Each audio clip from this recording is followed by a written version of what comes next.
Today I will be doing a question and answer video. So on Instagram and TikTok, I begged my followers for some questions because I feel like as a creator, it's been a little bit one-sided recently. I feel like there needed to be a little bit more interaction between me and the people who follow me. I'm not doing a Q&A, like I don't want this to seem like I think I'm more important than I actually am. My YouTube ego is not that big. I just figured, you know, I needed a video idea, so I would just let my followers do the work for me. So I'm gonna go approximately in the order of when I received the questions, and that means I'm going to be starting with Instagram. My first question is, do you have any weird talent? And no.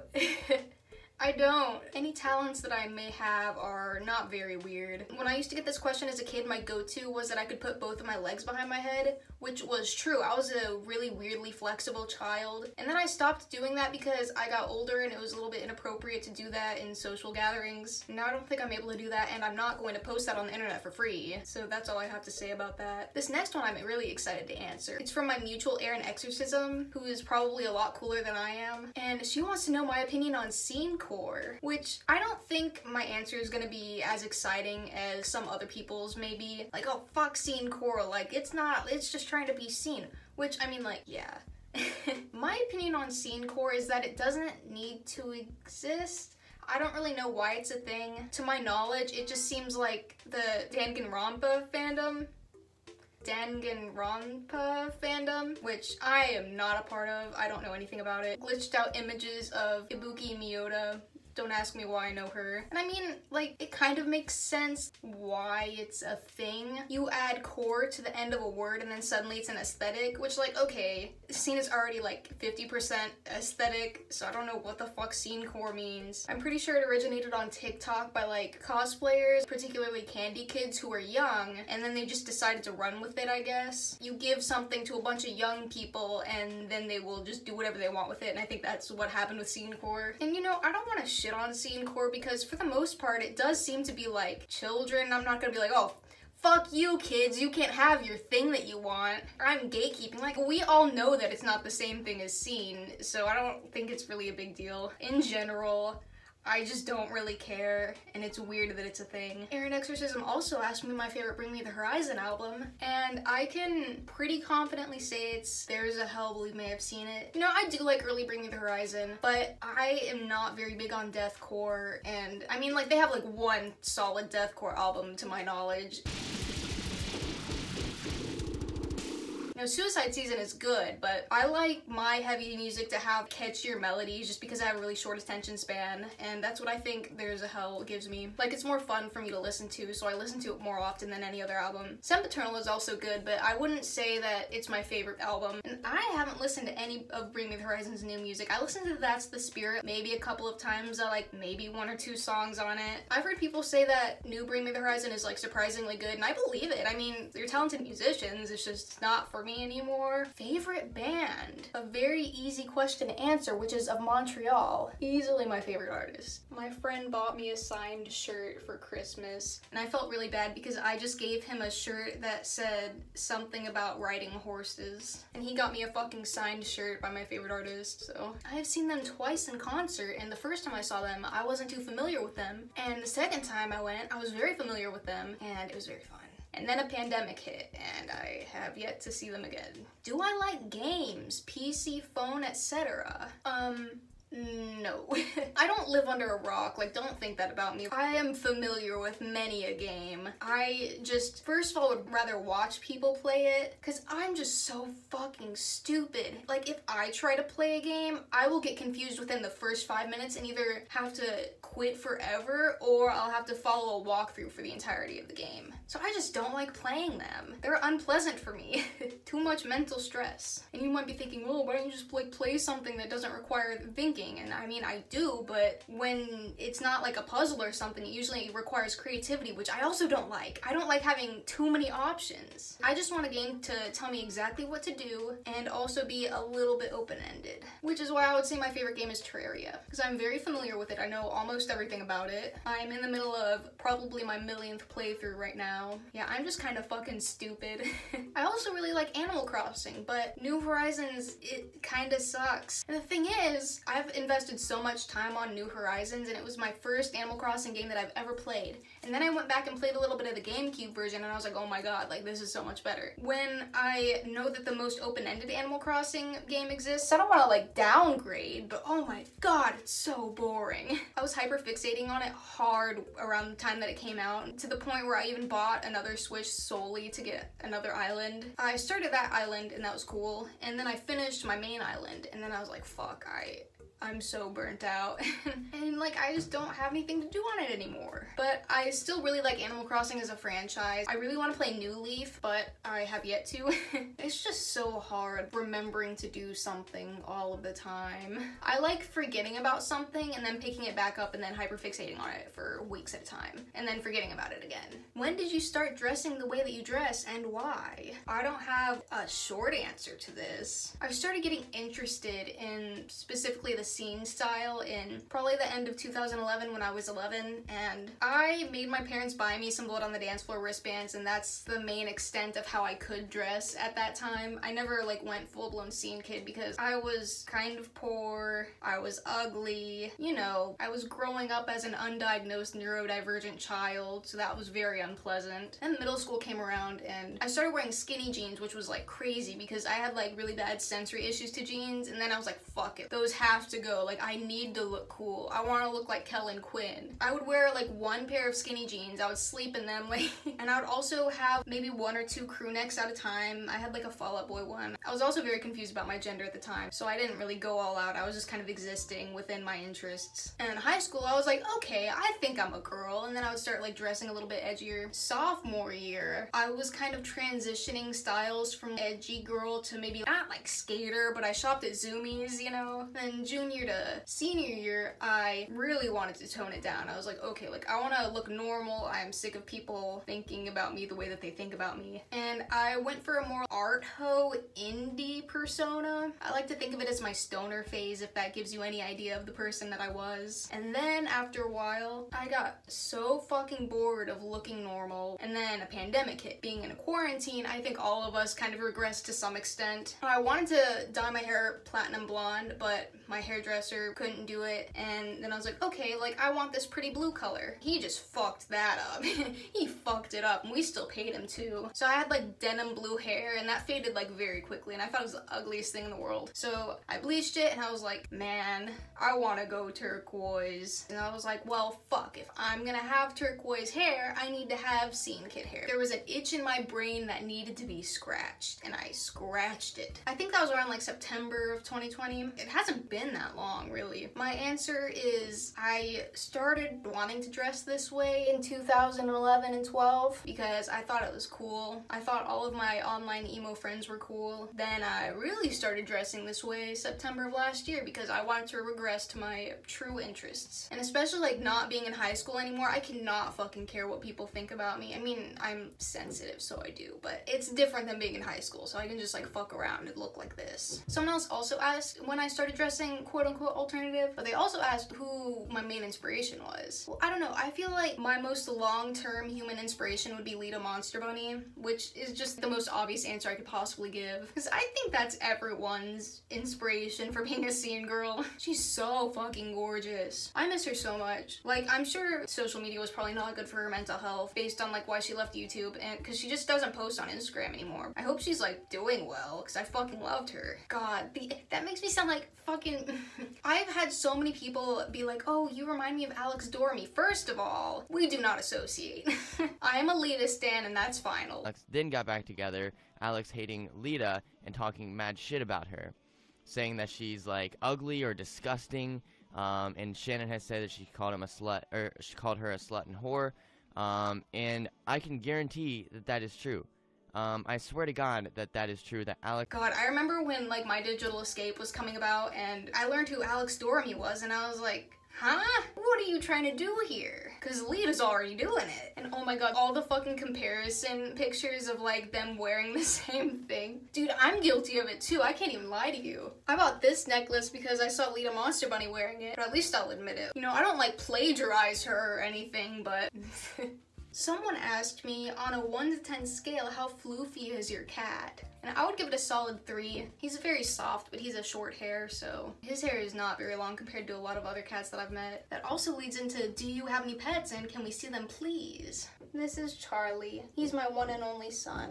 I removed him from his bed and I think he's a little sad about it. Thank you for letting me borrow you. Do you like Linkin Park? My boyfriend actually had a pretty heavy Linkin Park phase. I never really did. They have some bangers, but I'm never really like, I need to listen to some Linkin Park right now, you know? It's not something I really experience. Favorite album at the moment? Easily Instant Gratification by Dance Gavin Dance. For some reason, I can't listen to anything other than Dance Gavin Dance. And when I do listen to something other than Dance Gavin Dance, I want it to be Dance Gavin Dance. So, very, very good album. Like, top-notch album. It makes me so fucking mad because I had a friend who really liked Dance Gavin Dance in high school, and I was like, oh, I know some of their songs, but like I don't really like care about them. And then I decided to start caring about them, and oh my god, I was missing out. I don't know why I'll know that an artist is good and I just avoid it for the longest time. It's a very big regret of mine not listening to them sooner, but at least I can enjoy them now. And it's funny because I listened to Johnny Craig's other project, Slaves, way before I got into Dance Gavin Dance, and Slaves kinda sucks. I hope Johnny Craig doesn't like find my YouTube video and comment mean shit to me because of it, but they're not that good. I saw them in concert too. Like I showed them to my dad and he really liked them. And now that I know about Johnny Craig, I'm kind of mad that I gave him my money. Kind of a shitty dude. That's an understatement. What's your favorite book? Oh my god, I fucking hate reading. I can't do it. Not like, oh, like I hate reading, but like it's so painful to do. And especially because I can't do the thing where you can picture things in your brain. Apparently other people can do that, where you can just see things happening like, oh, it's like a movie in your brain. No, it's not. It's trying to string sentences together and turn them into thoughts. And that's very, very difficult. Reading is not something that I have ever been able to enjoy in my conscious lifetime. I used to like reading when I was a kid, and I was one of those kids who was like way above everyone else's reading level, and then I just stopped doing that. I wish I had an answer to what's my favorite book, but I don't. I can read manga every once in a while, but I like to own them, and that requires money, so. Top 5 all-time favorite songs. I have this playlist on my Spotify called Best Songs of All Time. There's 3 songs on it. American Boy by Estelle and Kanye West, We Own the Night by Dance Gavin Dance, and Uneasy Hearts Weigh the Most by Dance Gavin Dance. If I had to add 2 more songs to that, there'd probably be No Children by the Mountain Goats and Shark Dad by Dance Gavin Dance. I'm sorry. What the fuck am I supposed to say? What was the first song / band that got you into emo music? If I'm like trying to think back to way back fucking forever ago, there's a good chance that it might have been Knives and Pens by Black Veil Brides. I mean, I remember I was kind of a shitty child and I had a bunch of like older friends on the internet. We'd all be like, oh, like emos are gay. Like, and I was fucking like, what, 10? So the first time I saw Knives and Pens, we were, you know, clowning on it as one would as a mean 10-year-old. And I got a little older and I was like, why does this kind of slap? So I don't know. There's my estimation. It probably was Black Veil Brides. And if it wasn't Black Veil Brides, then it was certainly Blood on the Dance Floor, which I don't know why I would have heard Blood on the Dance Floor music and been like, oh, this is the best. This is what I need to do now. I was a questionable child with questionable opinions. Favorite piece of candy that I have? If we're talking what I'm probably most proud of, I think it would be this, my rose quartz rotating cuff. Rotate, please. Ah, my nail's poking through. Fancy. See, rose quartz. And her little gem. And rose quartzes. And I based the color scheme on her dress. It's supposed to be like a little gradient in there. I don't know, I just think it's really pretty. I don't wear candy this big. I just like looking at it. I like making it and looking at it. It's like a little sculpture. But if we're talking like favorite candy that I wear the most, it would probably either be my Shart bracelet or my squeegee bracelet. How many CDs do I own? Well, a lot. I got really into collecting CDs when I was, I don't know, throughout high school. I had to move out of my dad's house to a studio apartment, and as you can probably imagine, a studio apartment does not have enough room for all of the CDs that I had. So they're currently in my dad's house, but there's a lot. I can probably put some pictures up of all of the CDs that I have pictures of, but even then, there's more than that. I don't even know what number I could estimate it as. I have maybe 20 or 30 CDs at my place. Favorite movie / show? My favorite movie is Requiem for a Dream, which I don't know what kind of person that paints me as. All the films that I see by Darren Aronofsky I really like. It's funny because when I was a kid, my favorite movie was Black Swan. And if you have seen Black Swan, you'd probably be like, oh.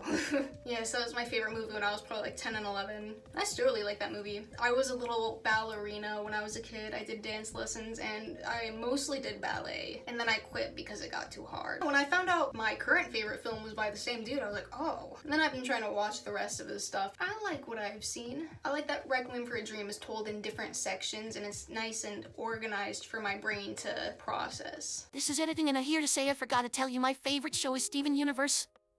Farts. What are some of your favorite bands that aren't as popular? The thing about me is I like a whole bunch of genres, but for the most part, it's kind of like the top bands at each of those genres. So I don't have a lot of niche bands that I listen to by any means. I don't know, I really like folk punk music, which it's certainly not underground, but I would say it's a lesser popular genre, and there's a lot of lesser popular artists within that genre. So I don't know, I'm not really sure how to answer that question. Tips on how to dress more /emo with strict parents. I don't know. Dark jeans, dark skinny jeans, as dark as you can. Colored camisoles are a fantastic basic to have if you're trying to go for a scene kid look. I would say maybe band shirts, the kind of band shirts that Hot Topic sells now. You know, the shitty band shirts. I would say cut your hair as far as you can comfortably go with them, but not in a way that embarrasses yourself, like a heavy comb over or something. That's probably not something that you want to look back on.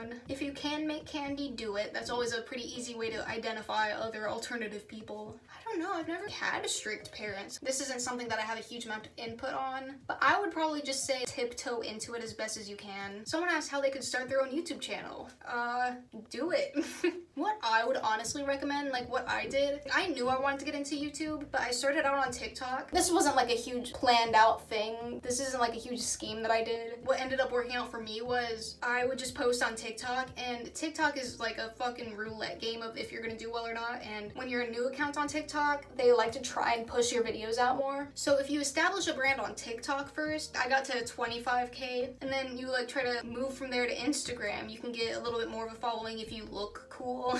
That's all Instagram is. Because YouTube is pretty hard. I do get people who say they first found me on YouTube, which is really cool, but it's kind of hard as a YouTube channel to get people to click on your videos if there's no views on them. So I would say start out with easier social media first and then move on to YouTube. But of course, don't let that stop you. Just if you want to post a fucking video, then do it. But if you want to gain a following, that's what I would say your method could optimally be. What's your favorite Chemical Kids theme / tutorial you've done so far? I really liked band member dress up week. I could have done a million things for that. I really liked the video that I did with my friend Jeff. That was pretty well received. It sucks that I had to cram that into a minute. I couldn't make it into a YouTube video because it was filmed in vertical. I wasn't just gonna make everyone suffer through a vertically filmed video on YouTube. I wasn't gonna be that person. But I don't know. For the most part, pretty proud of everything that I put on Chemical Kids. So far, I've been getting one really good video a week in terms of viewage, which is very validating because my main TikTok account stopped getting good views, and then I was like, fuck this, I'm not putting any more time and effort towards this application.